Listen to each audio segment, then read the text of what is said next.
States of America and to the republic for which it stands, one nation, under God, indivisible, with liberty and justice for all.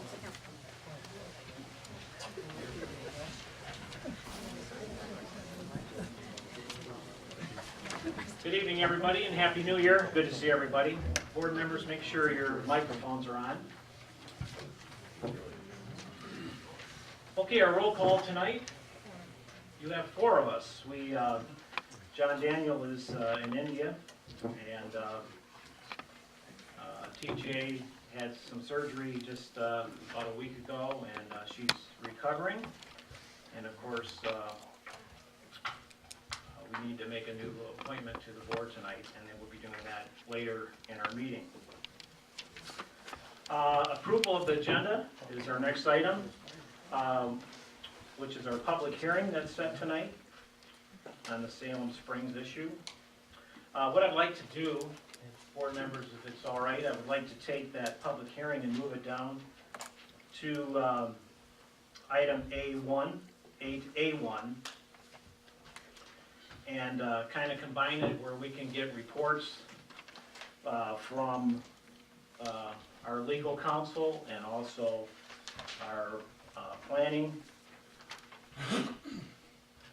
and then maybe that might help answer any questions or create more questions or whatever that people might have, and then we'll go into the public hearing and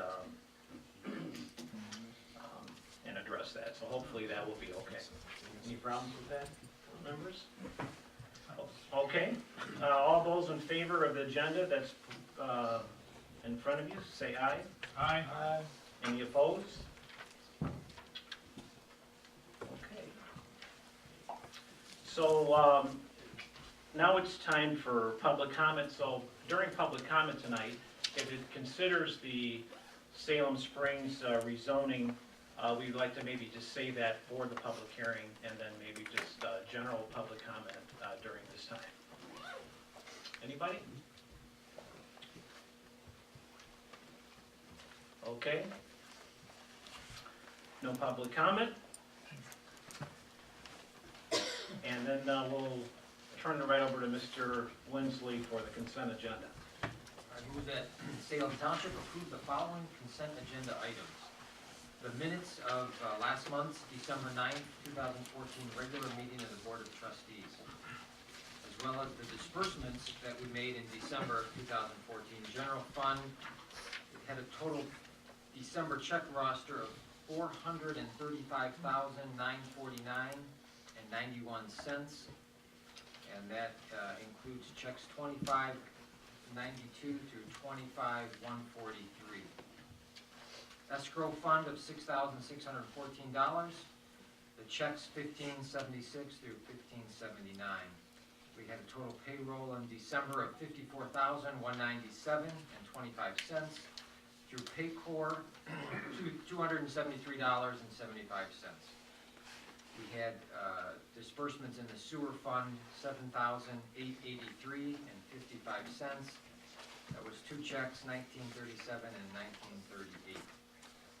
We have invoices for January of 2015 out of the general fund of $112,896.25. Out of the sewer fund, $7,638.90. And finally, the escrow invoices out of the escrow fund, $10,842.50. Second. Support. Okay, we have a second. All those in favor say aye. Aye. Any opposed?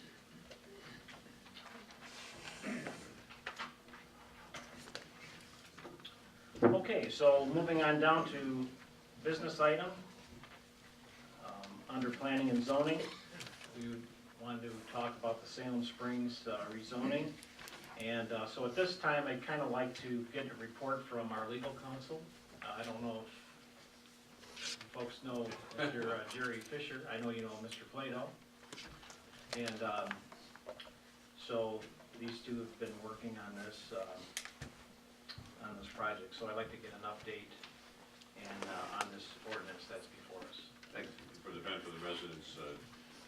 Fisher represents the township as special counsel for zoning and land use matters. Thank you, Ed. As this board is aware, a proposed rezoning of the former JCI property by Salem Springs to a PUD district has been before you for approval on a number of occasions. Historically, with regard to this property, in December of 2002, Salem Township had entered into a development agreement with Johnson Controls, where Johnson Controls was going to develop its world headquarters there. However, the development of that world headquarters never materialized. And approximately a year ago, JCI sold the property to Salem Springs, and Salem Springs now desires to rezone the property from research and research applications to planned unit development district for the purpose of constructing a residential community there, which will consist of both single-family homes as well as attached and detached condominium units, as has been depicted here in prior meetings at the area plan. As the board is also aware, over the past several years, Salem Township, both separately and in conjunction with Salem Springs, has been exploring and negotiating the ability to bring public water and sewer into the township's urban service district to service substantially all of the USD, including the residential development presently being considered by the board. Those meetings and negotiations have been very productive, and the Ypsilanti Community Utilities Authority and the Detroit Water and Sewerage Department are ready and willing now to provide public water and sewer to the township's USD. However, as this board is also aware, the details and the method of financing for providing those public utility services have continued to be negotiated between Salem Springs and Salem Township, and exactly how that's going to be financed and the mechanism for financing. More recently, over the past several months, discussions of the manner in which the provision of public water and sewer in the USD will be financed has included some of the other major property owners in the USD, including Mr. Bill Young and representatives of the Magna property. Those discussions have been continuing, and the negotiation and details regarding the best method of financing the providing of the public water and sewer will continue to be discussed by the various parties and negotiated in the months ahead. However, at this time, in order to avoid delaying approval of this PUD ordinance, as the board knows, we've been before you a number of times, and at the recommendation of the township's attorneys, we have requested that the PUD not be considered at that time because the financing had not been agreed upon in place. But at this point, to permit the developer to go forward and present this PUD ordinance while the parties attempt to work out the details related to the financing, and yet give the developer the opportunity to begin submitting its plans to the Township Planning Commission consistent with the area plan that's been submitted and the PUD ordinance. The attorneys for the township and the attorneys for the developer have agreed to the language of the PUD ordinance, which has been provided to you. That PUD ordinance contains substantial conditions that must be met before the ordinance becomes effective, and if those conditions are not met, that ordinance becomes null and void. Specifically, I want to point out in particular, for both the board and the residents, the PUD ordinance provides that its approval is conditional upon, first of all, the township not being required to accept any risk relating to the financing, to extend the public utilities to developers' property, and that the service of the entire urban service district or such portion that is approved by the board will be accounted for. Perhaps most importantly in this proposed PUD ordinance, as set forth in section 4C, the enactment of the ordinance is with the express condition that no approvals or development rights are being granted for the property unless and until a development agreement has been finalized and approved by the township board and the developer. So the fact that you're approving this PUD ordinance tonight is still conditional upon down the road there being a development agreement reached between the developer and the township that is satisfactory to the township board. Township board will have the sole and exclusive discretion to determine the terms of that development agreement and what will represent the best interest of the township. Furthermore, if the parties cannot agree upon the terms of a development agreement within 1 year of the date of this ordinance, then the PUD ordinance including the area plan presented, shall be deemed null and void, and that's all provided for in the ordinance before you.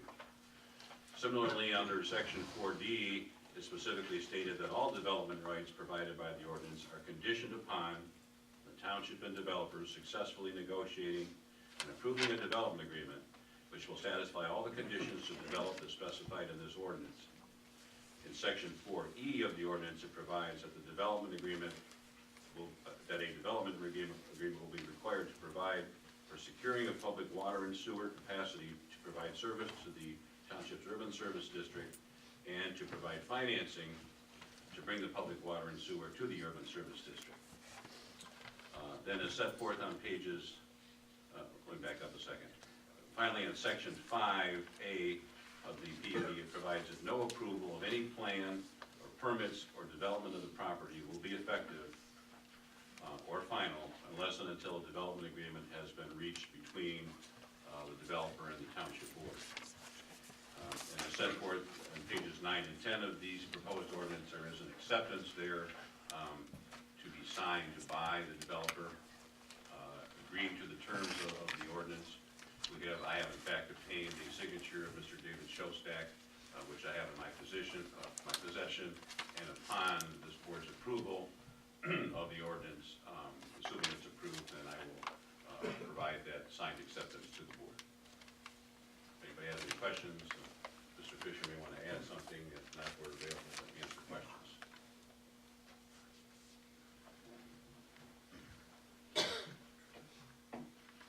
I can just one supplement to Ed's very detailed, comprehensive report, and that relates to the basic substance of the development agreement. One of the key provisions of the development agreement will relate to a big question that is, I'm sure, on everybody's mind, including all the property owners in the USD, and that is how is this going to be financed? And the agreement that we have embodied in the ordinance, if approved, does not specify the exact means, and that is something that needs to be worked out, and everybody understands and has agreed from the beginning that all that needs to be worked out.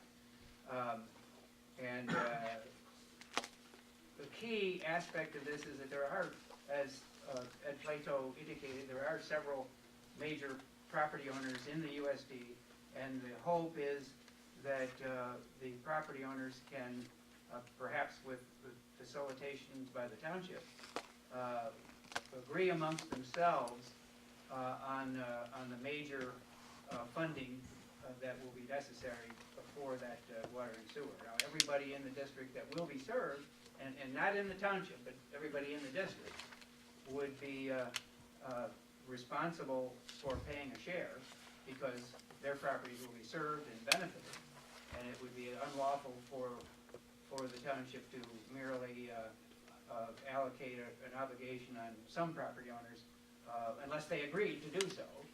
But so the key of the development agreement is to work out all the terms under which there's a fair allocation of the costs of bringing the water and sewer to the urban services districts to serve all the property in the urban services district when property owners are ready to develop their property and use that service. No firm or strict idea or concept has been determined at this point. I think that's an important thing, is that we're starting with a clean slate, essentially, to figure out what is best for the township and its property owners to cover that substantial cost. And so that's really where we would be if the board approved this ordinance. We would be within the next few weeks. We would go to work and roll up our sleeves and try to work out a fair and equitable cost-sharing arrangement for that water and sewer extension. Just to add what Jerry said, it'll be the users of the public water and sewer in the USD that will be paying for the water and sewer. So any rumors to the effect that there'll be some sort of ad valorem tax assessed to everybody in the township is not true. That will be strictly limited to the users of the USD that will be paying for these enhancements. The other questions I'm sure people have too are people who are currently living residents that are in the area that choose to opt out of it, that don't want to be a part of it. You know, some residents that live along the area. So, do we have this clear that if they choose not, they do not want to be a part of it, that they can opt out of it, of the special assessment district? That's the ultimate decision of the board. You know, the township board has the authority to essentially form the district or the area that, that would be responsible for paying. But if somebody did inform the township that they want to opt out and later want to opt in, then they're going to have to pay a share. Right, but there's no way for them to be forced. I believe there's something in our master plan that states this, or I believe I've read it somewhere, where they can opt out of it if they choose to. That's really up to the board. Yeah, they could request the board to be opt Yeah. out of it, and the board can design or configure the special assessment district as this board chooses. Has anyone done a study yet to see how much this estimated cost might be? 10 million, 20 million?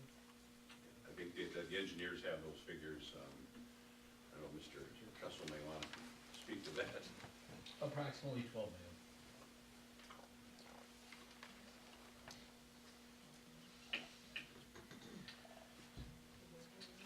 How are we protected in going through and reading this ordinance before us? It states in there that this water and sewer is for that district and that district only. And the kind of words in there on page, I forget what it was, basically it was the first page. Is there any protection in here that, say, somewhere down the line that somebody else outside of the USD wants it, that they could come in and sue us to get access to it?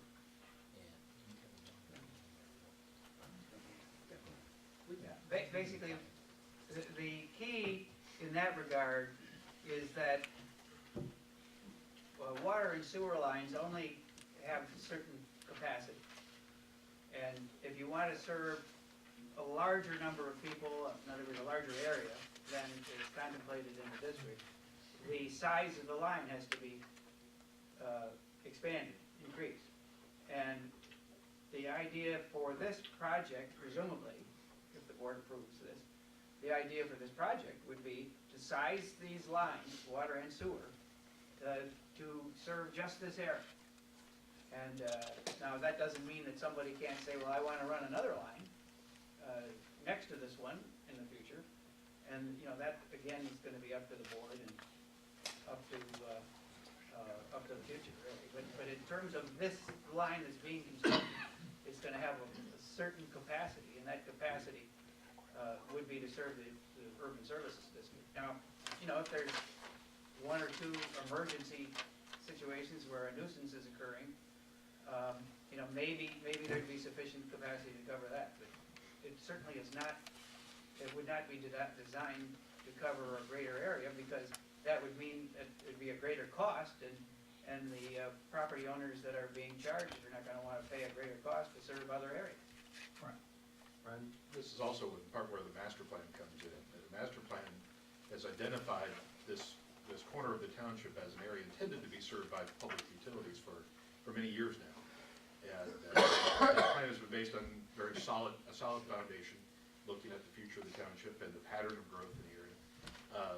And from that plan, then, the township engineers, a number of years ago, prepared a detailed utility study, looking at the capacity needs, looking at the costs, looking at how service should be, or could be and should be provided. And the actions that will take place in terms of developing the particulars of how to fund this project will be in large part taken out of that utility study, because that utility study is the study that says the whole district will be served by water and sewer. Now the question is, how do we fund and create that? But the capacities and the size of lines and such will all be designed and tailored to to match that utility study and match the capacities that are intended for this area. Ultimately, though, the master plan saying this is the area for urban services. If somebody outside of that district, beyond the boundary, wants in, they would have to look at not only rezoning property to to match, but also they'd have to look at, try to get the master plan amended to expand that district. And then dealing with the mechanics of expanding the utilities for it. So it would be very substantial burden to overcome.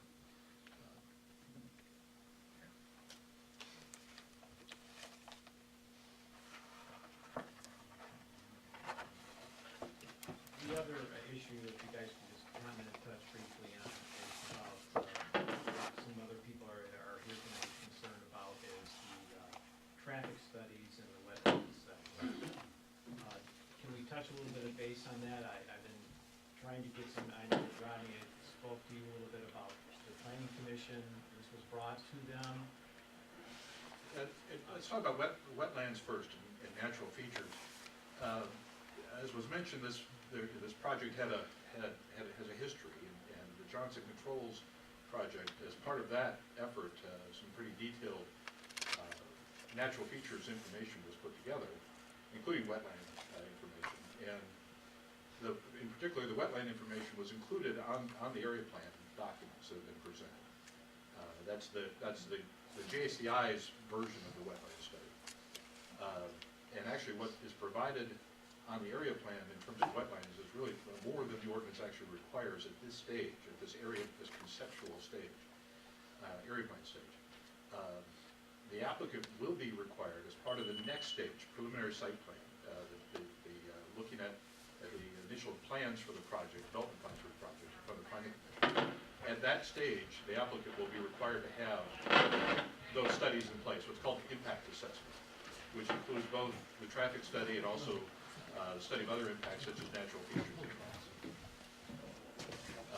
So that is the next step in the process. So we did benefit at this area plan stage from some of the information that was available through the previous. And how about the road study? That's part of the impact assessment. One of the elements is a traffic study. That's a requirement of the township. It also would be a requirement, I'm sure, of the county road commission that they provide a traffic study. When it comes to the actual construction of roads and intersections, because there is gonna be, like I think there was in there, 4,000 or 5,000 vehicle increase per day. When it comes to some of that, I guess I'm a little bit sensitive to who's paid for all these improvements to the major public roads. Ultimately, it's not gonna come free. Is it something that's gonna be put on the shoulders of the township or the county, or is that of the developer? Well, the public roads are county roads, so we're ultimately the authority related to those is at the county road commission level. There are permitting requirements that they will have related to gaining access to their roads for new road intersections. And the county has very specific standards as to what they require for those. As the traffic impact study, if it has any additional mitigation improvements, such as for other intersections, traffic signals or extra right-hand turn lane, whatever those might be, if there are any, those will be worked out between the developer and the county road commission. Okay. And the township would not be responsible for paying for those improvements. We would be certainly looking at those and expecting to see those things be taken care of in accordance with the traffic impact study. Facilitations between the county and the developer.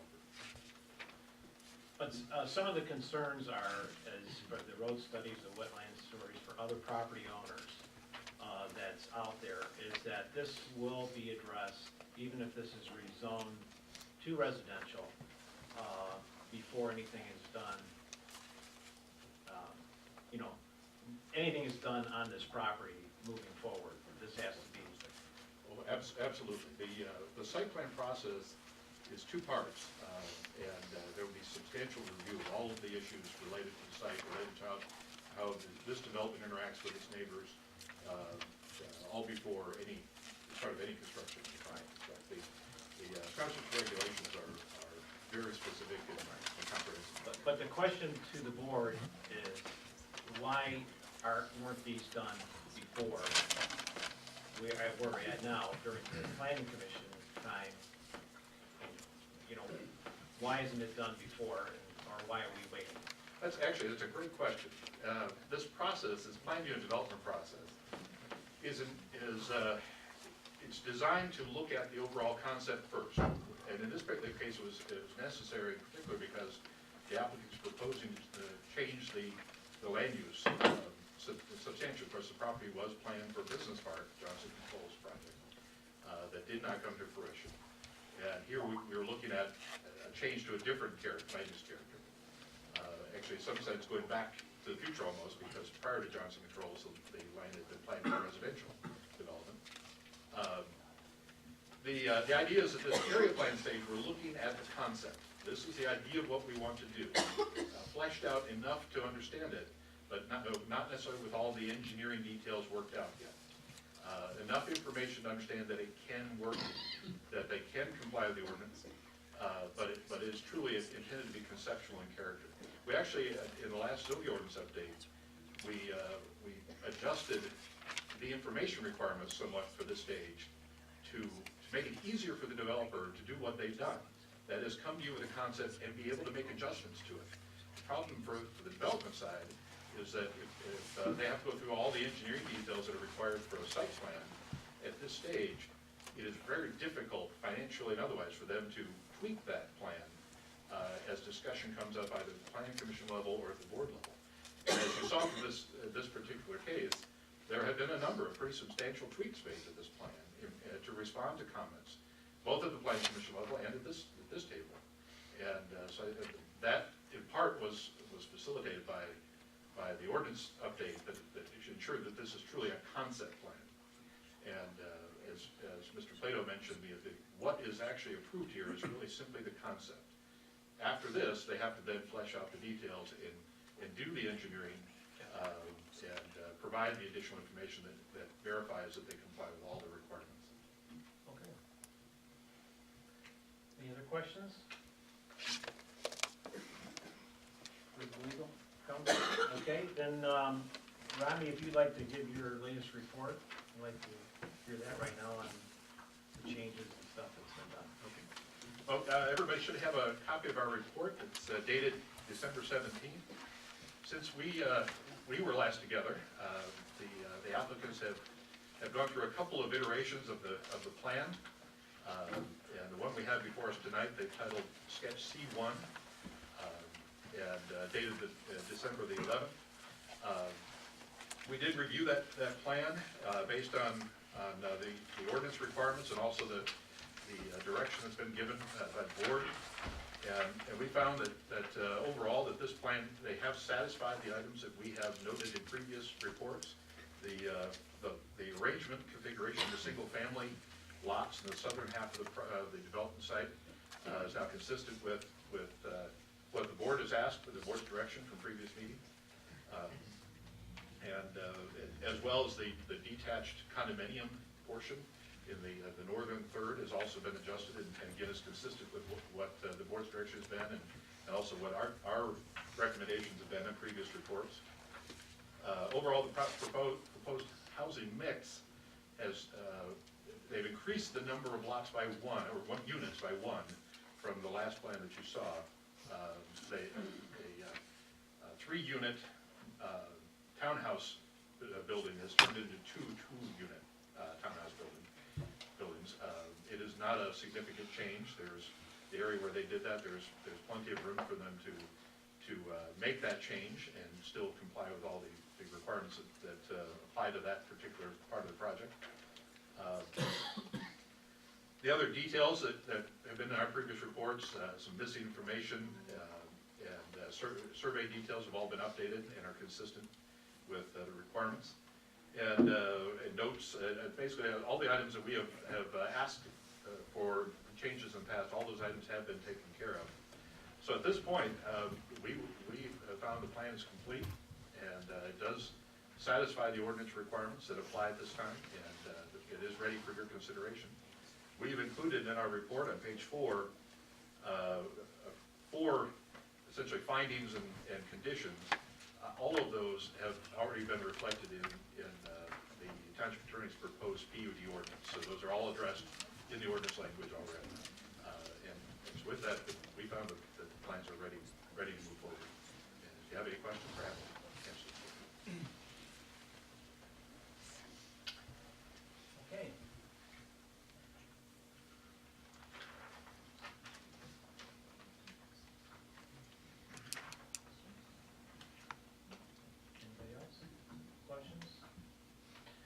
right, so what we're gonna do now, if there's no other questions to our consultants, we're gonna start the public hearing on this.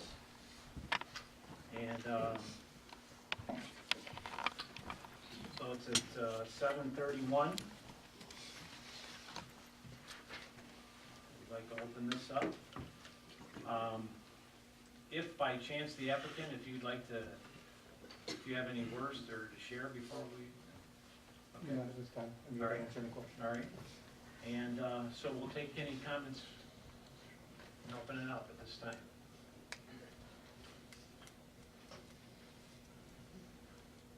Carl? Are they still gonna have the 50-foot berm around the existing residence homes in that? There's 100 feet all the way around the rest of the area. I'd like to find out if they changed that. I can address that if you'd like. Okay. It's not a 50-foot berm necessarily, it is a 50-foot landscape setback area, at a minimum around portions of the site. As was mentioned, there's some areas that are out to 100 feet, but at a minimum, it's 50 feet around the site. And actually, some of the changes that were made, some more recent changes, actually substantially increased that, especially along the Joy Road portion, frontage of the project, where they eliminated a number of lots, and so it essentially increased the separation from existing residents to where portions of the site that will be developed. That area, that set-aside area, will be, as I said, will be landscaped and screened. It can be done in a variety of ways, one of which is a berm. In all likelihood, it will be a combination of things. That may include a berm, but also may include plantings of various sorts, evergreens and other things. But it is substantial in character to provide a reasonable separation, a buffer between the new development and existing homes. Those details will be worked out through the site plan process. The ordinance requirements are in place, so it's simply the developer has to show how they're going to satisfy the ordinance. And that will be done through site plan review. Okay. Phil? Bill Chin. One of the concerns that, and I wasn't here for all your meetings, but one of the concerns that I looked at early was dumping the whole subdivision, perhaps I overplayed that, the whole subdivision out onto Godfreyson Road so that they can access the freeway. Was that dealt with, or do we still just have the single access point there that almost becomes a choke point at rush hour? Yeah. Answer that if you'd like. There are actually, the developer I'm sure will want to show the plans, but there are actually several access points. I believe we have two on Napier Road and then the one on Godfreyson Road. The details of the road network is also something that's addressed ultimately through site plan.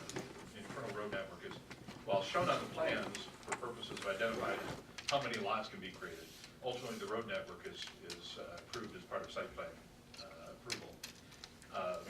But because there are a number of places where this development accesses the public road network, it should spread the traffic around. That detail, the traffic details again, will be part of that impact study. The applicant will be required to provide that information as part of site plan. Mr. Supervisor, if I could, for the benefit, we have a lot of people, not a lot, but at least some people in the audience who have maybe not been at the prior meetings where they've seen the layout of the plan. So if Mr. Fisher would mind giving a brief presentation of what's proposed in the area plan, might be beneficial to everybody. Well, here's the site plan that was at the last presented at the November meeting. The only changes that were requested, which we accommodated, was to the series of detached condos along the northern edge here. It was requested that we put a larger buffer in, which we did. So other than that, it's the same plan that everybody saw in the November meeting. And here are the access points to the development that were just mentioned. Steve, because there's people that weren't here at the November meeting, could you just kind of lay out the different areas of the development? All right, the development kits us to 558 sites. It's a mixture of 5 different product types. You have the detached condominiums, attached condominiums, and then we have 3 different size lots. The bluish shade is a 90-foot lot, the red is a 70-foot lot, and the yellow is a 110-foot lot. These will each be different size homes in each of these locations.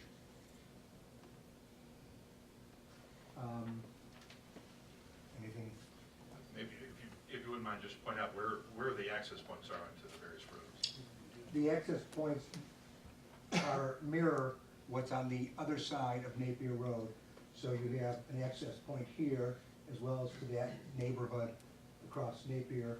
Same here, here, and here. And you'll note, each of these access points are boulevarded, so they'll be nicely landscaped, as well as the entranceway to the different access points.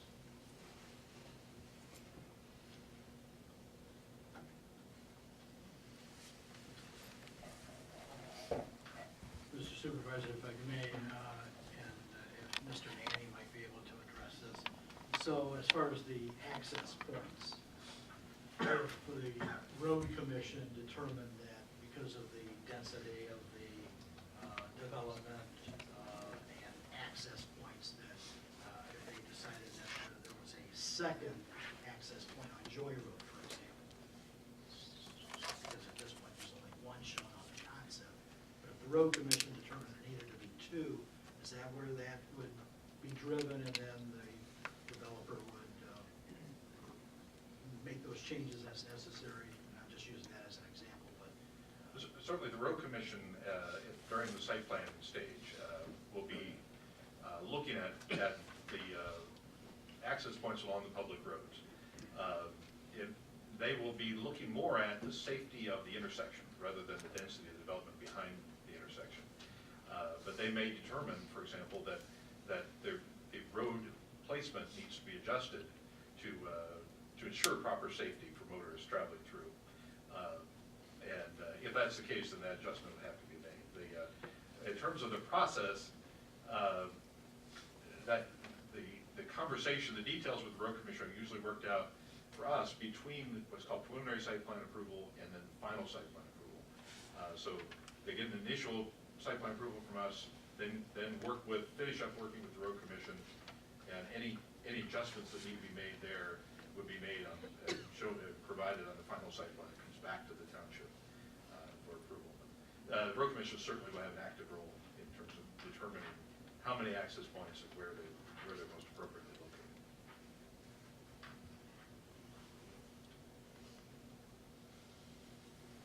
Okay, anybody else? We'll start right over here, sir. All right, hi. For people who don't know, my name's Bradley Skolb. I represent WCY Realty, which is owned by Bill Young. It owns approximately 140 acres in the Urban Services District, and actually one parcel immediately adjacent to the proposed development.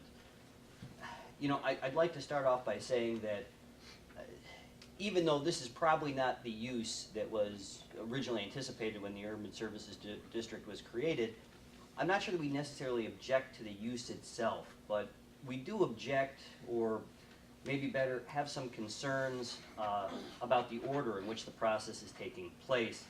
In kind of, we believe that this is kind of putting the cart before the horse. And what I mean by that is, one of the things that by reading the proposed ordinance change, as well as the discussions that are having here tonight, one of the major issue here is whether or not we're going to be able to get the public utilities out to this site, and more importantly, how that's going to be financed. In the reports that were provided and attached in the council's package, there was one report that indicated it was going to be financed by the developer. We now know that that's not precisely correct, and that what it appears is it's going to be financed, although everyone admits they're not sure how, but most likely it'll be financed by some sort of special assessment among the district, or depending on how the lines are created among other people. Seeing that that is something that, some sort of arrangement with that has to come before this ordinance can even take effect, it would be our suggestion that at this point in time, this be tabled, allow the parties and the people who are interested to have meetings regarding this proposed special assessment district, work out an agreement, get a tentative agreement on that in place, and then come back and approve everything. That's the way we feel it should proceed. That doesn't mean everyone feels that way, but it seems that that would be prudent. Mr. Fisher had said that, you know what, we're going to go through this and we're going to roll up our sleeves, and in a couple weeks we'll get all the parties together and talk about how we would do a special assessment, how we would apportion it. And what we're talking about is, let's do that. Let's roll up our sleeves, let's get the parties together, let's have that meeting. There's no need or urgency to have this approved tonight. Let's see if that can come up, because if we can't arrange something that is acceptable and amicable with all the parties, with a fair and reasonable apportionment, then there may not be any reason to go through and rezone this. One thing I'd like to address and correct, and I'm sorry, the gentleman on the far right sitting there, you had said earlier that with the traffic impact study, that's kind of phase 2. It's not required as of this point. You approve this, and then when they go in for site plan, it's approved. And I think that that was not a correct statement, not intentional, but if you look at section 35.03 of the Procedures and General Provisions of the Urban Services District, it actually provides that in connection with the area plan, which this is what's out of the ordinary, in this case, it provides that in addition to the information normally required for area plan review, zoning proposals within the Urban Services District shall also include the following. Number 1 is a traffic impact study that says the applicant shall submit a detailed traffic study is specified in section 60.19 of this ordinance, prepared by a recognized independent traffic engineer, demonstrating the impact, and I'm not going to read the whole thing, but it goes on basically doing a traffic impact study and then ways to address, because the other concern that I hear from people here is how this is going to affect traffic, what type of road improvements are going to be necessary. While in a normal situation, I think you're correct, that would not be necessary. The Urban Service District requires that that be submitted before the zoning be changed. So it's another reason why I think tonight this approval or whatever has to be tabled for the moment. It will allow the time for the traffic impact study to be performed as required by the Urban Services District Agreement, as well as will allow us to proceed forward and talk more about the financing and see if it's a possibility. 2 other concerns I would just like to raise for your consideration. And I think they were touched on, but one thing we are concerned about is that the plans will provide a preventative measures to preserve any wetlands. It will not perform any, have any adverse impact on natural features. As well as we are concerned that now that we are putting this large residential development in, that appropriate buffer features be put in place to make sure it doesn't affect the uses of the Urban Services District as originally intended. Right now, the Urban Services District still is research and technology, and most things are used agriculturally. A lot of times when you stick residences next to some type of agricultural use, it creates problems, and we just want to make sure that there's no conflicting with the land use, that it will still not affect, or at least be designed properly, so the residents won't be upset at the agricultural uses that are going on behind them. Other than that, our proposal would be that this be tabled, at least not saying that it needs to be denied. It seems like a decent development in itself. We just feel that these other issues should be addressed prior to approving the zoning change. Carol? When they approved the Urban Services District 2002, I don't have it with me, but it said in there that when they put sewers in, that they would bring a sewer opening to every individual or every property owner along there without any cost. And then it would be up to the property owner if he needed it or didn't want it, but it had to be brought to his property. So that's something that might be.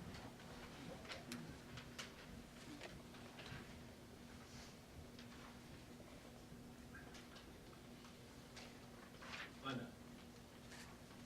My first, and actually I already had these written, but my first comment was Mr. Fisher said they're gonna roll up their sleeves and work. Why wasn't the work done? I wanna know right now, before you pass this how it's gonna be financed. And the reason I wanna know right now, before you pass it how it's gonna be financed, in 2000 and 2001, Sylvan Township undertook a water sewer project to support planned residential development adjacent to the village of Chelsea. The cost of the infrastructure would be paid by special assessments on the development. This did not happen, leaving the township facing several lawsuits and substantial local debt a decade later. In August 2012, township voters approved a 20-year 4.4 mil property tax to pay off the debt. And so their residents were told they wouldn't have to pay, that they would be protected, and today they're paying 4.4 mils to pay off the developer's debt for a special assessment district. I'm also very concerned when you talk about potentially having all property owners in the USD involved, because if greater than 50% of the property owners say no, you can't move forward with a special assessment district. And my last question is, should you move forward with a special assessment district and there be delinquency in the annual assessment payments, will Washtenaw County hold the notes on that delinquency? Thank you.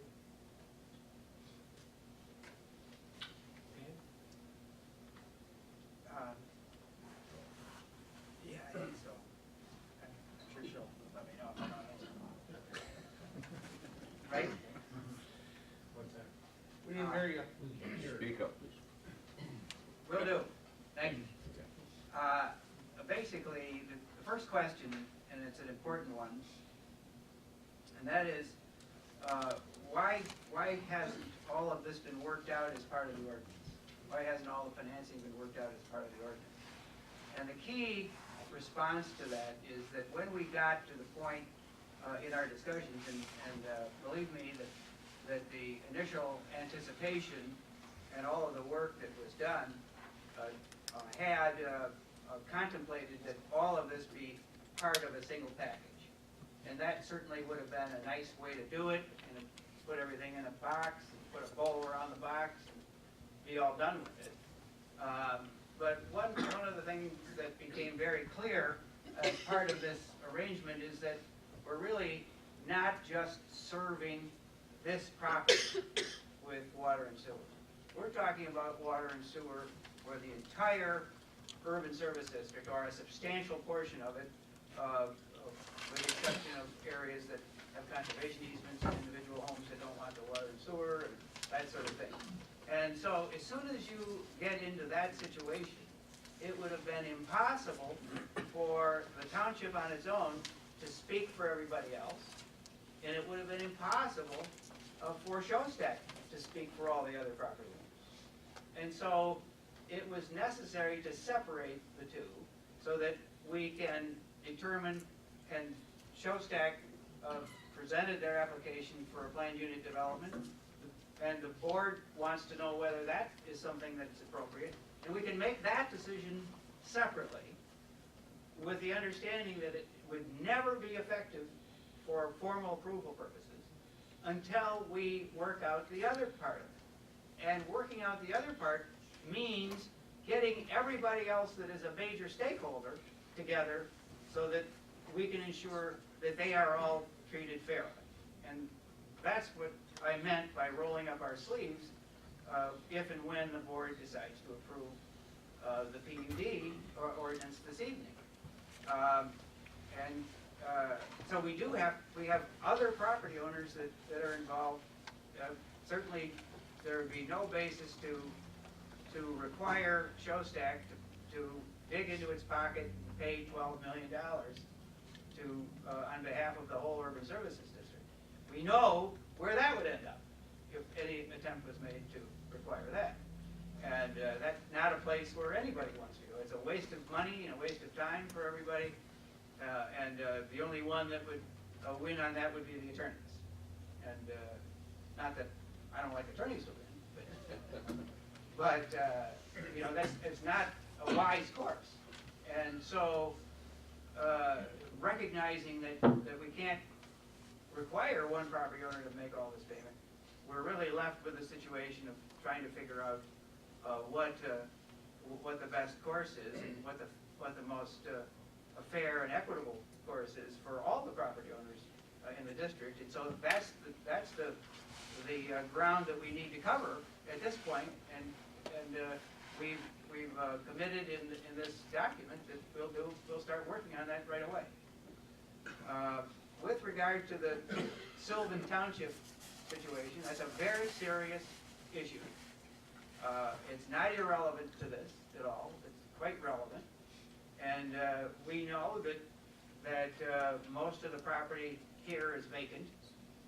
And let's assume that we have a special assessment district, like maybe they put in place in Sylvan, and then the economy turns down, which we hope it doesn't do, but we have to assume the worst.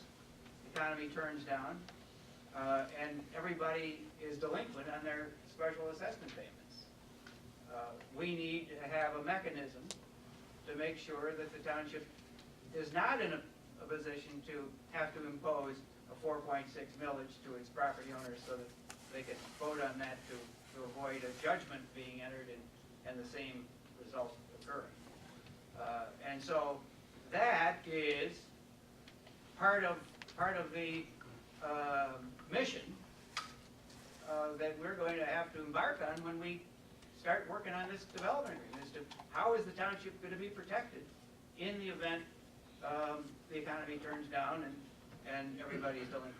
So that's really, I mean, Linda put her finger on very important points, and she's absolutely right to raise those points. And we had no ability to bring all the things together at this point, and yet the property owner has said, well, if you give us just this, what amounts to really a tentative agreement, they can start the planning process to see what they need to do, and they would not have to wait then months to go through all that process. And since it did not seem to result in any prejudice, the only one that would be prejudiced if we wouldn't finish all the negotiations would be Showstack, the Showstack company itself, because they would have spent all this money on planning for no good reason. So that's, and I don't know if I answered all the questions. Yeah, I still think what is before us is a plan to make this thing work. To number one, protect the township. Right. And this has got to take working to do. And and there has been a lot of work put into this between all parties. If we were just talking about bringing public utilities into just this one development, it would be different, but we're exploring and negotiating how to bring in the water and sewer to provide for the entire USD, and that involves a number of players beyond the Showstack Salem Springs group, for one thing. And the other thing we're exploring as part of that financing is to make sure that we don't have a situation like in Sylvan Township, so we're exploring different avenues of collateral that can be put in place so that we don't have that type of problem.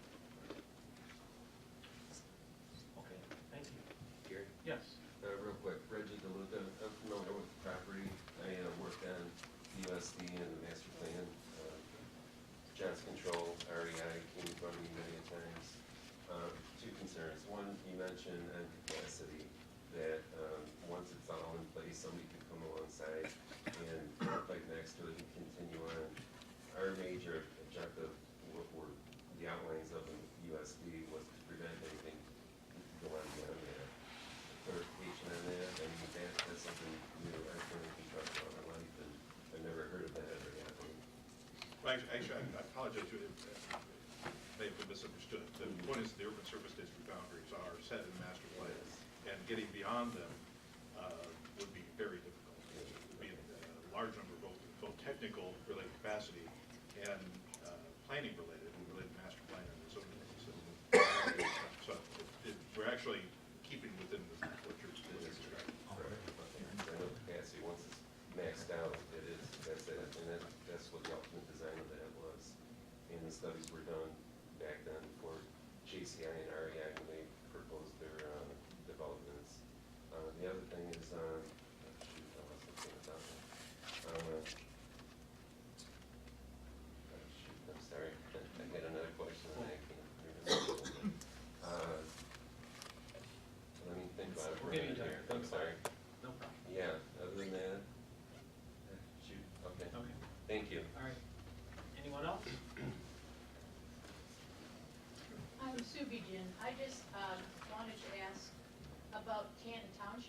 had this similar situation where they had capacity that they put a moratorium on Beck Road for development, and that they were trying to keep development back.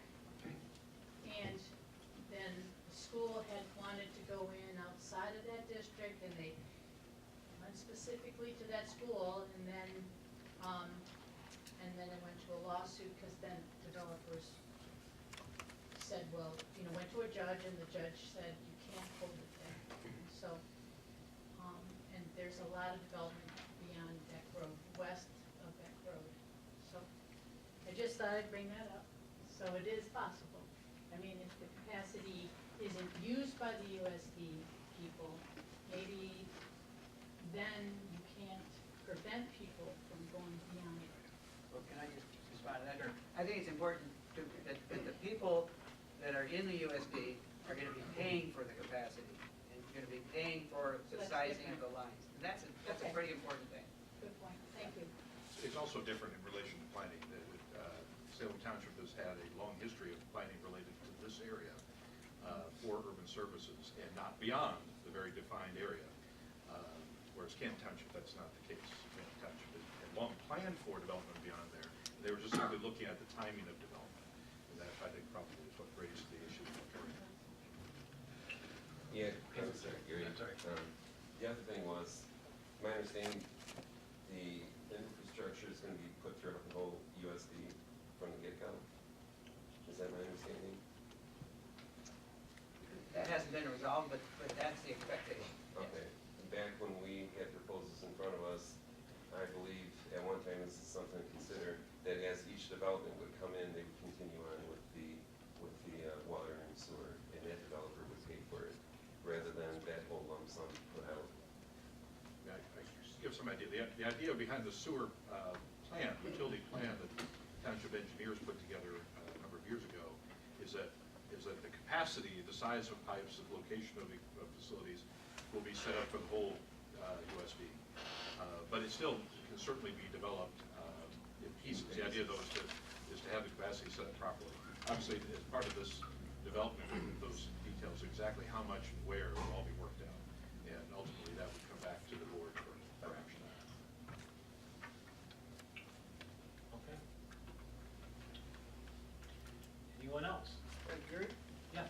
Mr. Fisher made a remark about even if you vote on this tonight, it's not put in steel, it's just the starting of it. Am I right in saying that you said that? It doesn't give actual development rights, that's correct.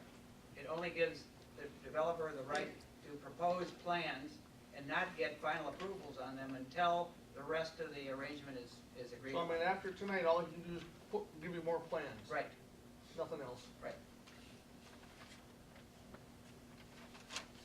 Okay, anyone else?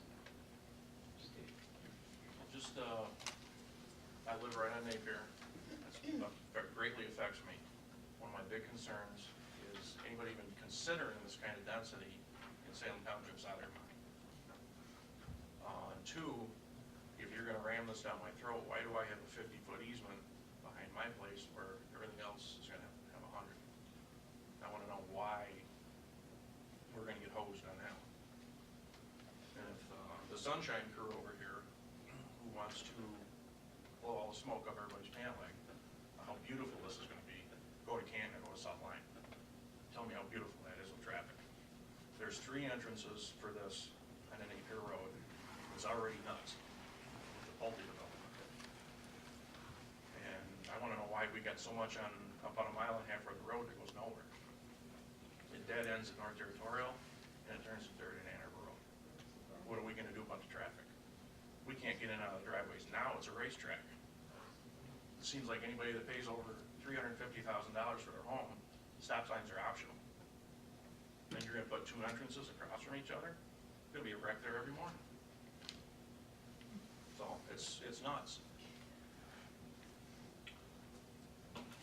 Okay. Just to say, that is perhaps why the services district provides that you're supposed to have the traffic study before changing zoning. And it's still something that's missing. It hasn't been done yet. And again, I'm just pointing out that with the concerns you've heard, I don't think there's any harm to the township, there's no harm to the residents just by tabling this, letting us work through these issues, which we can work on very, very quickly. In a matter of 30 days, we'd be willing to commit our time and resources to meet and see if we can work through the bulk of these issues.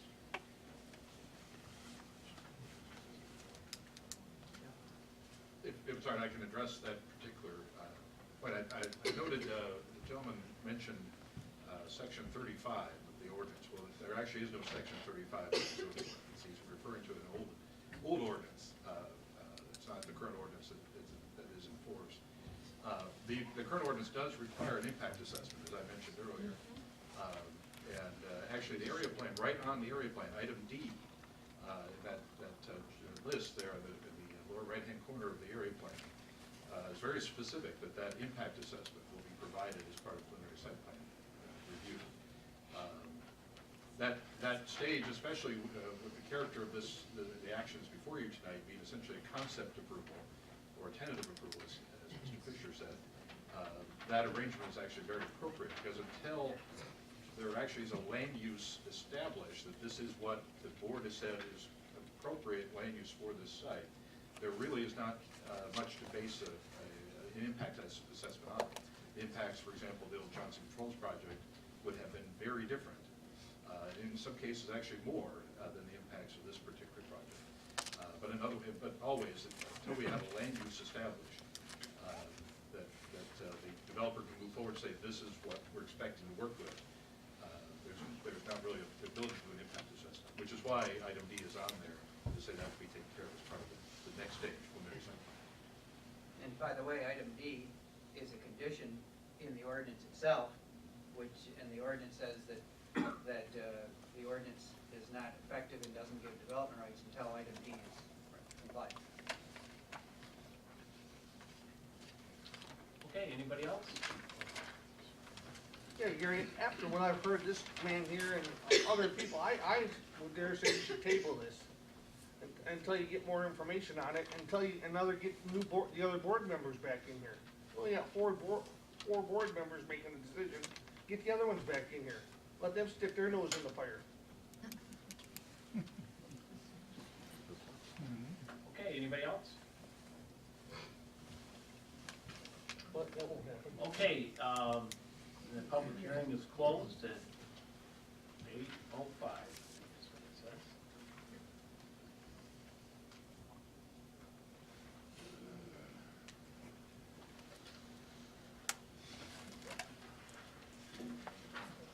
Okay, board members, so before us now, we have,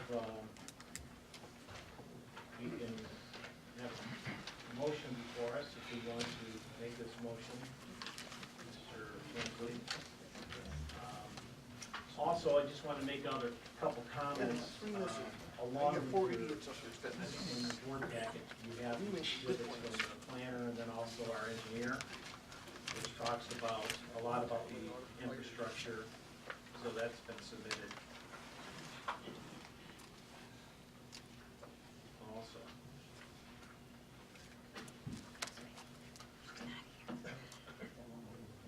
I think maybe before you make the motion, Mr. Wensley, if, is any other questions from the board members here, to our consultants, or? Mr. Supervisor, just a point of clarification, there was a question raised about the cost for this project. One of the engineers for the applicant said it would be in the range of $12 million. Our engineers have gone back and rechecked past historical reports, and the new projected number with tapping into Yucca would be approximately $20 million for both water and sewer. And that's part of, referring to Mr. Fisher's comment about rolling up our sleeves and getting to work, how do you tackle that $20 million elephant amongst the affected property owners in the USD? So I just wanted to raise that point. Mr. Supervisor, I do have one question for our legal counsel. The zoning amendment document that is before us, are there any last minute changes to this document, or is what we see that was submitted to us last week for inclusion in the board package the final product. There is one technical modification, and that was that Mr. Nanny had updated his report. The material that you have in front of you has the planner's report dated August 8th. While that report is pretty much self or all-inclusive, there was a report done on December 17th, and so the property owner desired to clarify and make sure that that update was in here, and so that would be a modification. And so in order to make the ordinance coincide in that regard, on page 2, paragraph 3, where the reference is made to the Township Planner's report dated August 8th, which is the report that we had initially in there, we indicated that it would be dated August 8th, as amended to date, which would then be include the December 17 material that is now available. And I believe in the report packet, you have both of the relevant planners reports for the August. Yeah, I wanted to mention that it is December 17th. They are both attached as exhibits to the PUD ordinance. Yes, okay. And those would be the two relevant reports. That's the only modification. Yes. Very good.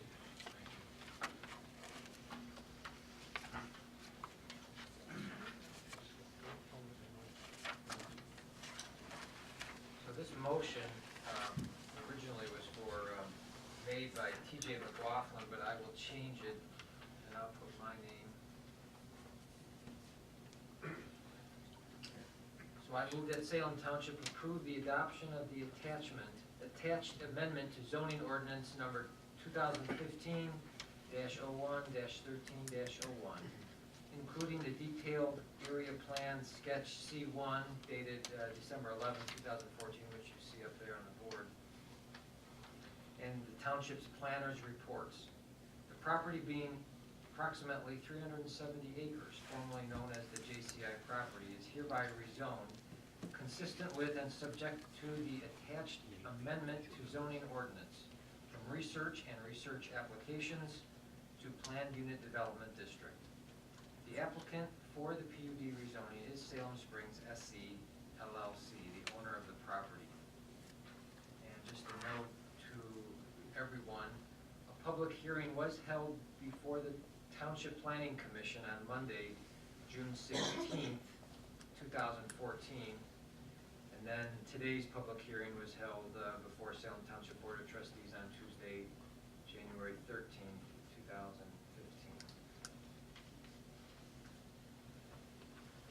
So that is the motion. Do I have a second? I'll second that.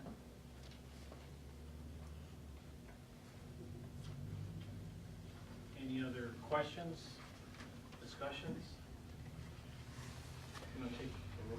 I guess just a comment that I would like to make, and it's been kind of alluded to here, maybe I just say it in maybe a different way, but almost this is just kind of a preliminary step. It's not the final step. And if nothing happens within a year, it reverts back to the RRA. In addition to that, I feel that we do need to let them have the opportunity to go, but it doesn't circumvent all the other studies, because if those other studies come back negative, that will have another effect. We can come back and revisit this whole issue. That's true, right? That's correct. The ordinance requires that there ultimately be a development agreement on the property. And that development agreement ultimately has to be approved by this township board. And if it's not approved, or if the development agreement is not reached within the next year, then everything's off the table. This PUD ordinance is null and void, in the area plan is null and void. So that's why Mr. Fisher alluded to the fact that there's really no prejudice to the township to approve this. The prejudice may be to the developer if this deal doesn't get done.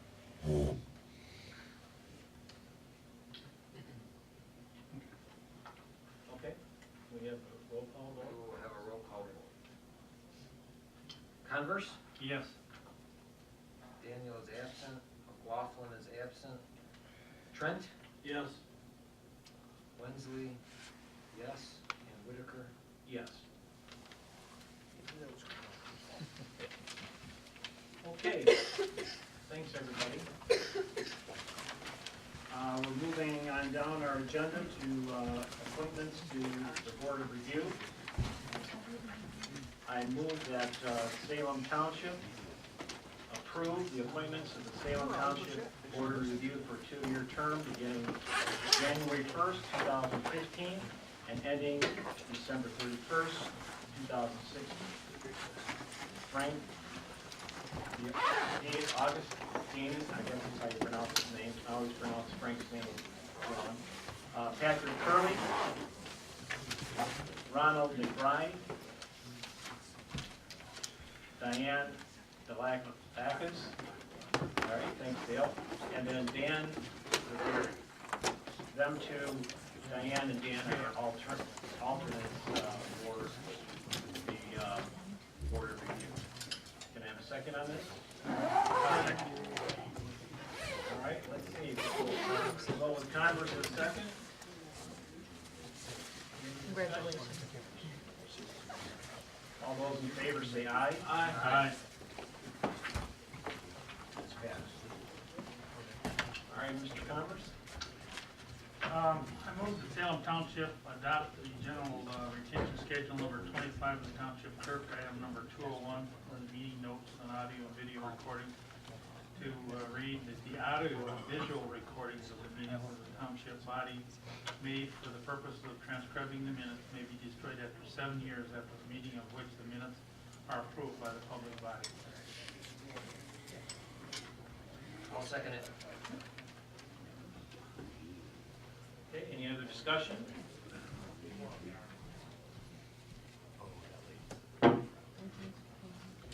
Mr. Supervisor, I guess it might be helpful to note that we're amending the policy that was adopted last month. Yeah. 2 words from Especially no stand.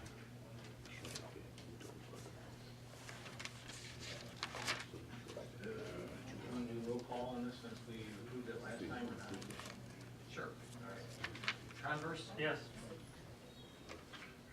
Daniel is absent, Laughlin is absent. Trent? Yes.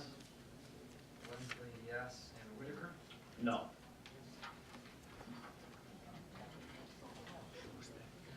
Okay, move on down to drain assessment amendment.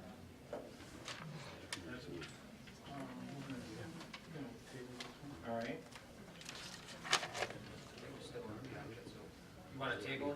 Yeah, we wanted to table this dream assessment just for public information. When we approved the drain assessment back in September, we approved it not to exceed $17,000. We actually got the bill, it come out to be $23,256. And so we want to table this so that we can go out and get a firm handle on exactly what in the world happened and why the overcost. But in order to pay the bill, we'll have to have board approval, but at this point in time, we don't understand why the numbers were so high, and we need to go back and relook at that whole situation, so we're on the table with Okay.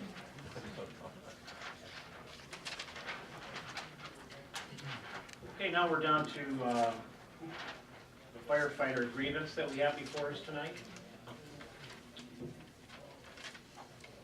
Mr. Supervisor, if I may, could I just give a short summary to Sure. discuss what we have? On or about February 9th of 2014, we had firefighter Randy Roselli was injured on the job in a response. On or about 16th March, the injury manifested to a point where he had to seek medical care. He made a workman's comp request. He received workman's comp from basically 16 March to November 5th, which time he returned to full duty. The firefighter filed a grievance per a provision of the contract, and I'll just read the short paragraph that I feel is germane to the discussion. The township has failed to properly compensate the grievant in accordance with Article 26, Section 1 of the collective bargaining agreement, which reads, in part, in addition to the benefits provided by workman's comp compensation insurance. Insurance coverage shall provide for medical coverage if an employee is injured during the performance of his or her duties on a weekly income equal to the firefighter's lost income of their employment or $500 per week, whichever is greater. The township shall cover all medical responses incurred during the work-related activities. There is no, I believe there's no dispute that the worker got the entitled workman's comp, which is a state averaged wage of $525 for a period of basically 32 weeks, around $16,000. The claimant says per the collective bargaining agreement that he's entitled to additional funds. I did receive an official grievance from the fire department. I am not at my level authorized to obligate the township money, which it went to the next level of grievance, which would be the township supervisor. The union did not agree with that decision that was made at the supervisor's level and wished to have it heard at the full board, which brings it before the board tonight. That's kind of a quick summary of what's brought this issue to light. The union has representation here, but I just wanted to kind of give the audience and yourselves kind of a summary of what's brought us here tonight to talk about this issue. Okay. Joe, do you have any comments you'd like to make? I can give you a few minutes if you'd like to address the board. Did you need me up there? What's that? Did you need me up there? Or? If you talk loud enough, I can hear you. What the chief has said is a correct assessment. We've progressed we have a contract with the township. My name is Joseph O'Connor. I represent the Michigan Association of Firefighters, representing the Salem Township firefighters. We have a contract that obligates the township to provide firefighters with income beyond what workers' comp does. If they're injured in the line of duty, this is to supplement them and bring them up. So they don't lose their homes, they don't lose whatever they may have. We have progressed this to the supervisor step. We've not been able to reach any resolution to it. The next step in the grievance procedure is to take it forward to the board before we proceed with an arbitration hearing, and that's why we're here tonight, to bring it to the board's attention, get a decision from the board. We've had, Mr. Whitaker, myself, and union members and the chief have had conversation with us. We just have not been able to reach a resolution to it. And this is the next step in the grievance procedure, is to appear here before the board. Part of the other issue in this is firefighter Roselli had an opportunity to become a full-time firefighter with another fire department.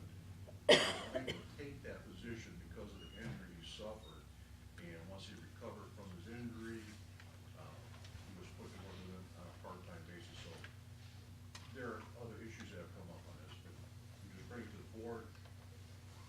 We'll have to wait for a board's decision on it, and if we can't reach a resolution, we'll move it on to arbitration. Thank you, Joe. Okay, I just want to make a couple comments on that meeting with the union and the representatives. Just the kind of way I see it, board members, I might not have all this correct, but we did check with the amount of money that's been paid to the individual.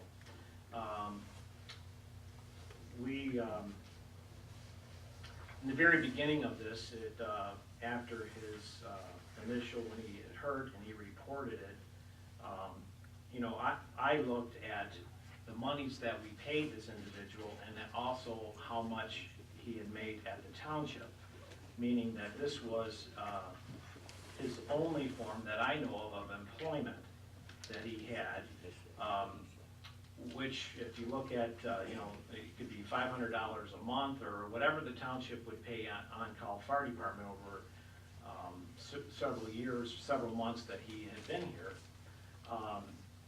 So when the claim happened, it goes to the workman's comp. The workman's comp said there's nothing, I think that has been is stated as far as on-call fire department, how they reach what the amount would be to pay an on-call fire department.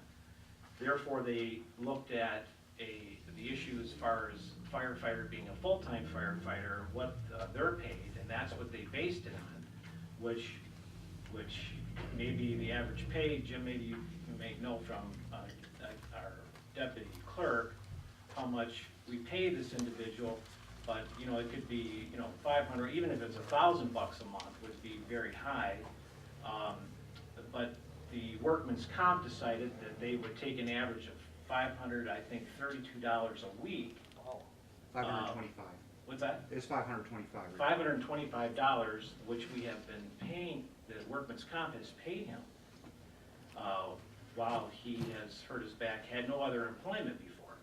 And again, it's not my job to interpret what the contract says, but so then for, you know, so they've been paying this, what, 3 weeks?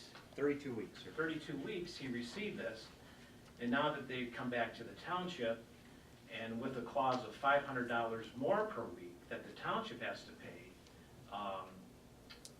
is really enriching somebody. And I mean, that's just how I see it, and I feel that we need to deny the grievance upon this basis. I believe, again, I could be interpreting it wrong, but when I look at the township, as far as, say, if I was making $2,000 a week at my regular job and I decide I want to be a part-time or a on-call paid fire department and for Salem Township, and I get hurt on my job, on the job here, I can't work my other job, the income coming in, maybe that might be a reason to pay the $500 more per week to help offset of my other income.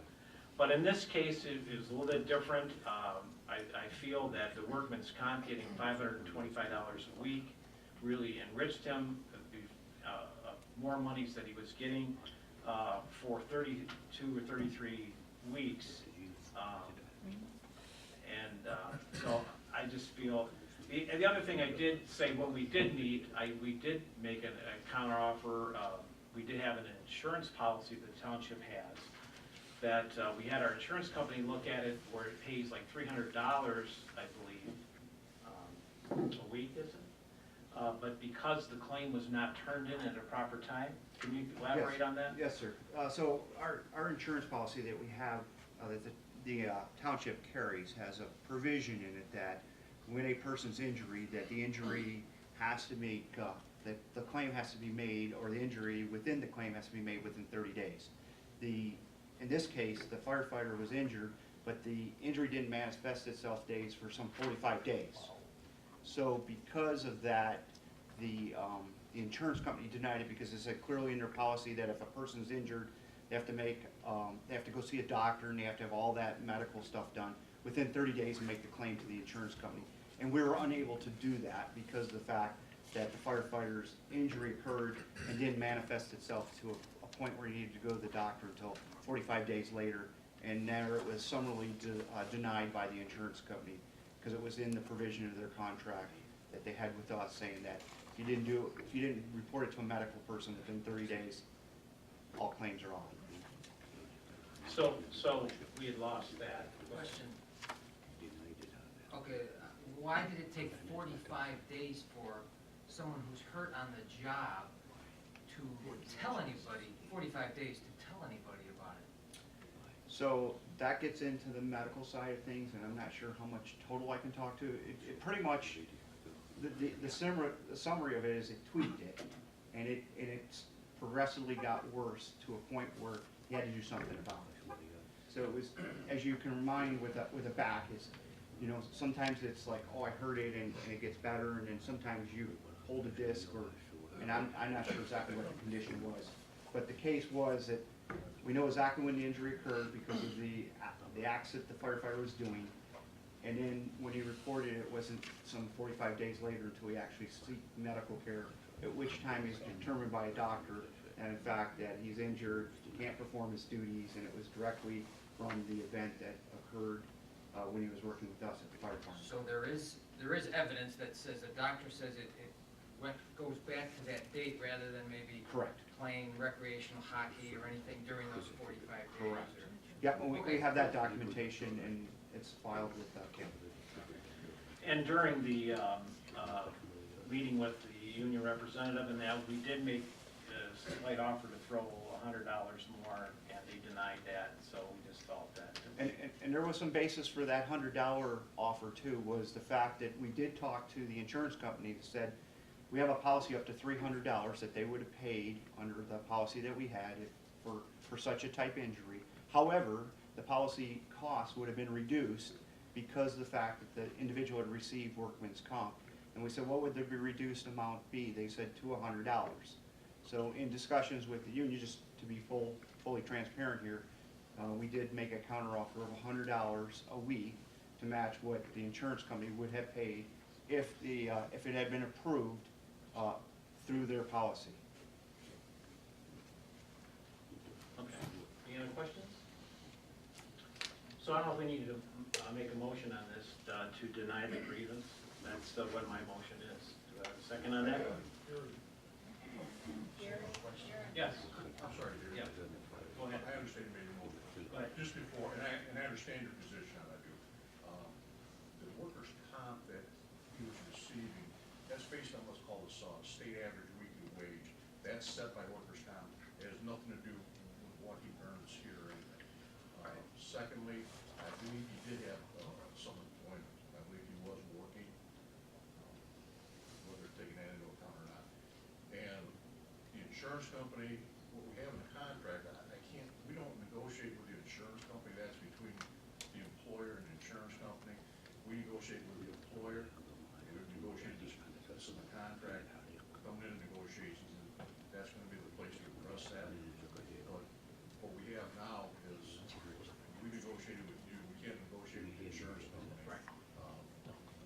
And what the insurance company is telling the chief or you, that they're gonna reduce it because he had no income, and based on that, it's similar to an Aflac policy. If you get hurt, they pay you X number of dollars, period. That's, wherever you set that level at, that's what they pay. And in these discussions, you'll find that the contract says 500, what the insurance company is telling you is 300, so I just wanted to clear up those points with you. Okay. Thank you. All right. So the motion has been made. We have a second on it? Second. Okay, all those in favor say aye. Aye. Aye. Any opposed? Okay. All right, now we're down to a motion to approve the appointment of our new replacement member of the Board of Trustees. Just to clarify a couple things, I had asked the board members at our last meeting to let me know of individuals who might be interested and to bring them before me. And individuals that have contacted or whatever, Mr. Phil Chin had expressed an interest, O'Neill Murhead, Linda Hamilton, and Reggie DeLuca. So tonight, I would like to make the motion that Salem Township approve the appointment of Reggie DeLuca to fill this position for the Salem Township Board of Trustees and complete the term of office as described in MCL 168-368. The new board member has all the rights, duties, and privileges as the current board members for the state of Michigan, MCL 168-370. Just, well, can I have a second on that? I'll second that. Just a comment about Reggie.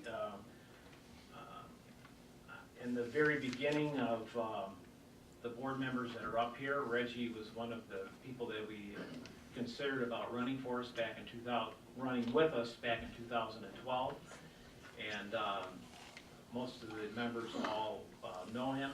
We have met with him several times during that time. He had, we really thought that he was going to be a part of it, but under other circumstances, he couldn't commit to that at the time. And so we've approached him again and are thrilled that he's willing to be part of this team. Reggie also has been on the planning commission in years past, and has served as on the board of trustees. So, any questions about board members? I think everybody knows Reggie. He's already stood up, or he's right over there. Any other questions, board members? I'll just make a comment, Mr. Supervisor. I think your nomination of Mr. DeLuca has a great deal of merit. Reggie, as you've indicated, brings experience both from the planning commission and past experience on the board of trustees. And even when he was off of the board of trustees, he continued to make himself available to the township and helped out on numerous construction-related projects in and around the township hall and on township properties, and he was always willing to do that at no expense to the township. And so he's been very generous with his time and his equipment, and willing to do those things for free. So we certainly would be advantageous for us to have somebody of his caliber on this board, especially with his background in construction. Okay, anything else? All right, you want to take a roll call vote on this? Mr. Winsley? Converse, Yes. Daniel and McLaughlin are absent. Trent, Yes? Wensley, yes, and Whitaker. Yes.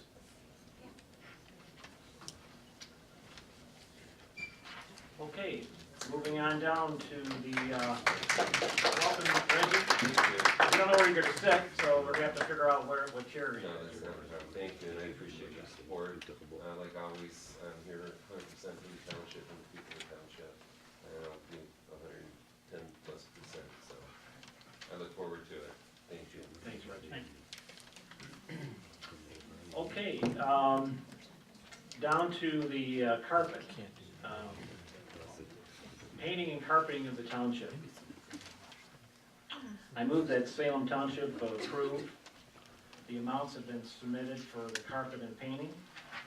We do have several bids that are before us, which will be determined,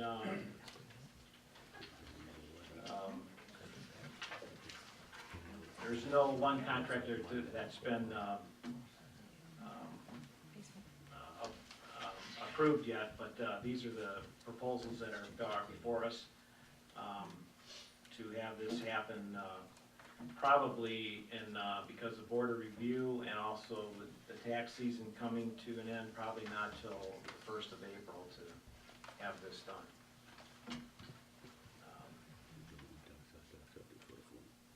The other thing, well, let's put this before us, so I'd like to make the motion to approve to have the township hall painted and recarpeted. We have a second on that? I'll second it. All right. Go ahead, any other discussion? Go ahead. I do have some questions, and the clerk is in possession of some last-minute quotes that came in from Okay. one of the vendors that was approached a few weeks back, and they just faxed over their quote today. Okay. And we have another quote that just came in either yesterday or this morning as well. That's part of the mix that obviously did not get included in the board package. All right. And I think it's just worth noting that the price differential between these vendors is very small when you look at the big picture of things. For example, if you look at the carpeting for the fire department hall, fire department training room, there's probably just a couple $100 difference between the low quote and the high quote. In a similar vein, there's a very similar spread when you look at the other major projects, this town hall and the office area, and also the vestibule area in the main office area. And so, I just wanted to get clarification, Mr. Supervisor, on the intent of the motion here. Are we looking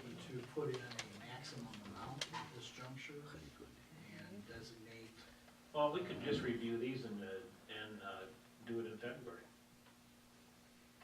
If that's what, I think it's. yeah, I think we need to review these other ones that have come in. I wasn't aware of that. So I would propose that we just address this in February. The other thing that needs to be really looked at is our entrance of our doors. They are not closing properly, they're left unlocked at night and stuff like that. You see a lot of the municipalities now have these automatic doors that open up, so I think that's something else that needs to be changed on our board doors coming in, so. And there's one other issue that I'd like to bring up too, and that will be for the spring. The concrete that's out in front of the door on the north side of that entrance has got a raised portion. It's a tripping point, it's a safety issue, and that needs to be addressed as well. All right. We'll just table it till February.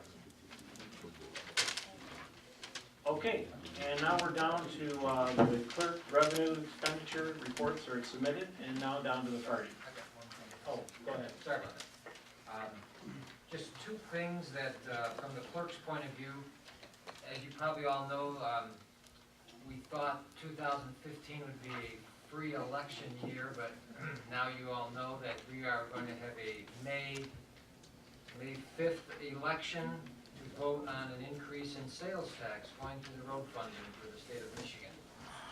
So that will be in the schedule, so most of you all vote, so we'll be taking part of that, and people who would like to help, as you have in the past, you're more free to, I'll be contacting some of you to help out in the next few months.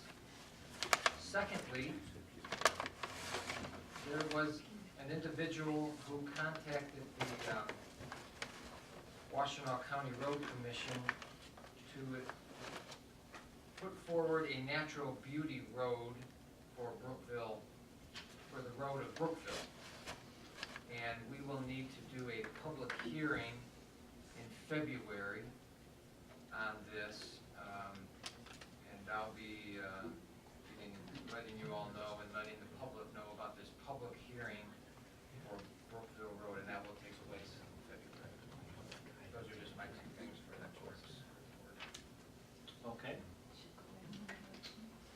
Now we'll go to the fire department. Thank you, Mr. Supervisor. I've got two parts, if I may. I'd like to do my run summary. We had 47 calls for the month of December. It was a very heavy month. We had a chimney fire within the township, and then we had 2 requests from the city of South Lyon for mutual aid for structured fires. We had a potential arson case that we responded to and was second in on that.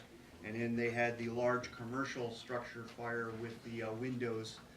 I don't know what the gentleman's or the business's name was, but it was a fairly large structure. Holman, thank you. With a number of explosions, and we were about third department in on that. So we've been giving a lot of mutual aid to our neighbors. And then obviously with the weather that we've had a number of motor vehicle accidents and some pretty serious ones out here. So please, our roads are icy. We don't get the salt trucks as frequently as they do on the primary roads. Although that being said, this last weekend we had a fairly significant car impact, Napier underpass that flipped the car over and the patient was trapped inside. I think that the patient will be fine, but watch the speeds. We see it all the time on the freeways. I got 4-wheel drive, so I can go everywhere, and it ends up being the folks that we respond on. The other thing is we did have the use for our new truck that we brought from Northville. The nice thing, it had a winch on it. Brookville Road, right there at Gofferson at the curb, was virtually an ice rink. And we had a young lady take her car around the corner, just literally slid into the ditch. And we were able to take that winch and pull that car out with no damage. And it was one of our citizens, so they didn't have to pay a tow truck. They had their 2 kids there, and we were able to get them out. So things like that's really helped us help our own folks. So I appreciate the board helping us out by purchasing such a vehicle. Which brings me to my next point. In about last year, actually even before that, we went on an adventure to try to get more officers, to get a more organized fire department that reflects the 21st century as far as officers, and move away from this concept that we've used historically called team leaders. It's not really recognized by any other departments, and we've run into some challenges, as I've said before, in township board meetings. With the help of Treasurer Converse and Trustee Trent, we interviewed some 10 firefighters on the department to look at some potential up to 4 positions for lieutenants. The board was kind enough to promote basically 2 firefighters, which made me officer neutral. We had, if I remind the board, in probably late or early 2014, Richard Court moved away from the township. We lost a fine firefighter. So with the promotion of the 1 firefighter, that kind of replaced him, and with Eddie moving into the lieutenant's position, I stayed officer neutral. I still need that help. I still need that officer corps. And I'm looking for, as I requested before, kind of just to outline. 1, to ensure that when we have runs, that I've got an officer at the scene that can provide that command and control and that leadership. The officer is critical for structural firefighting, just not to have 1. We have officers assigned for the attack group that's inside the fire. We have an officer assigned to water, which is critical during a fire. You don't want to send in firefighters and find that your water supply would stop in the middle of that. And thirdly, you need an officer as a minimum to do the whole scene and making sure that the water, the firefighters in there, the backside, everything in the attack, as we call it, runs as smooth as possible. It fits into a long-term plan for the fire department that I've developed in draft white papers and will continue to work on business plans. It truly would give the department the first new officer that we've had since I've been on the department, and I believe the next couple candidates that are in the queue are very tenured. They have a lot of history with the department, and it would be a good fit to bring in. So I'm asking today if the board would consider at least maybe promoting 1 or more of the firefighters to the lieutenant's position to help meet those objectives as I kind of outlined, or at least considering. And if the board has any questions that I could answer to maybe help move this along, I'd be happy to do that.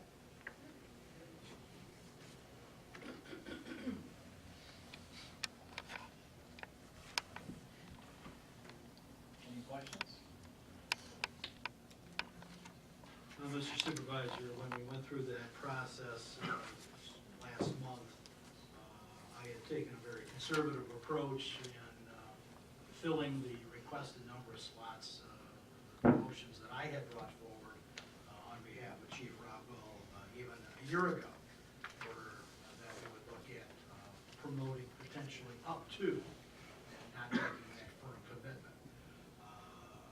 As time has gone by, and in retrospect, over the last few weeks from that decision we made in December, and for further dialogue with the chief, trying to understand where he would like to position the department long-term, and with the white paper organizational chart that he provided to Treasurer Converse and myself as part of the discussion, looking at future promotions, long-term, I think there is some merit in adding an additional officer to the ranks.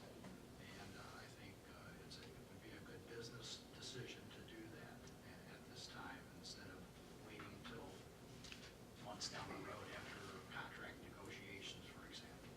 So I do see merit in the chief's request, and I'd be happy to support the promotion of at least 1 candidate to the position of lieutenant.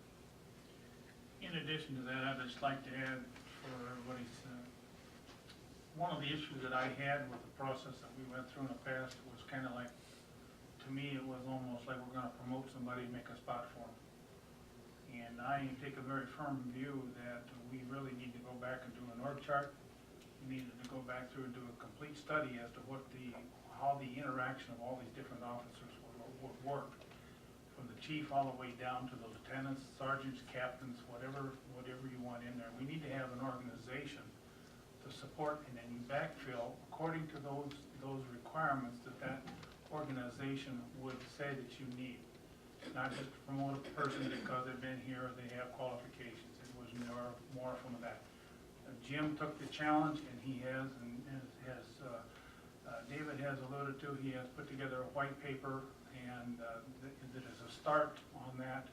It is very comprehensive, and he has had inputs from that from the fire department. It's not just Jim's report. And I feel very comfortable in that, and he does do a good job in there in supporting the evidence that yes, we do need an individual. And the names that I come back from is, they need to have qualifications for a job. And from my aspect, there is, and I don't know what kind of, or is that named here, or how we're gonna do this, but there are some individuals that really do meet those qualifications of what he has outlined in his paper. And it's not just a promotion because they have seniority, or because they're liked by, or not liked by, or whatever within the organization. So I'd like to have discipline to it. I think the discipline is there now, and I am fully supporting supporting another individual into the lieutenant's rank. Okay. Well, you two are on the committee. Would you like to bring somebody forth, or? So, if I may, we had two firefighters that rise to the top. I think the candidate that was next in line was firefighter Eric Labby. If I would get concurrence from Mr. Trent and Mr. Converse on that. I would like to propose to the board that they would consider promoting that individual to the rank of lieutenant, if possible, probably the 1st of February, which makes it easy for payroll. But I think that will definitely help the fire department in a number of ways. And to that end, Mr. Supervisor, I concur with Mr. Rockwell's summarization there, and I will move that Salem Township approve the appointment of Eric Labadie to the position of Salem Township Fire Department Lieutenant, effective February 1st, 2015. And I will second that.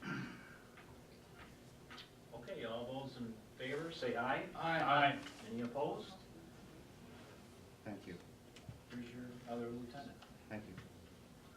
Okay, Washtenaw County Law Enforcement, his report's been submitted. There's no board discussion, so now we're down just before the public comment. I do want to say, with the weather and conditions that we're having, we do have some individuals that have contacted the township that needed some assistance for snow removal and stuff like that. So if those of you know, or some of the neighbors, some of the elderly people that do need help, we do have individuals that have stepped up to say that they would like to help. We do have about 5 or 6 residents now that need some assistance.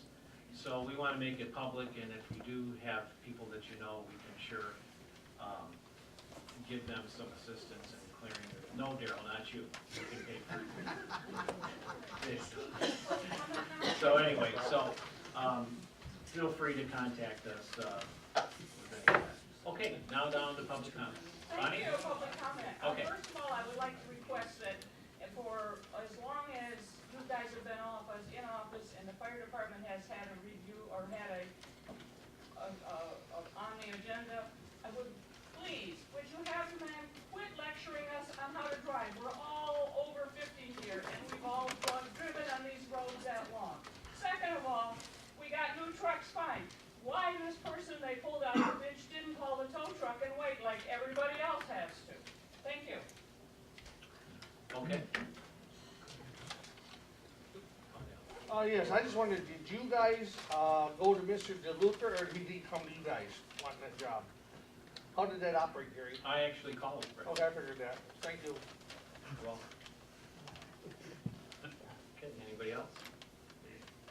In other words, it was a done deal, no matter what Done happened. deal. I told you, I called you, so get over it. Well, we're getting over it all right. This guy hasn't attended the I meeting just since asked he's me been a in question, office. I tell you, so. Okay, anybody else? Okay, well, listen, thanks everybody for coming out tonight, and meeting adjourned.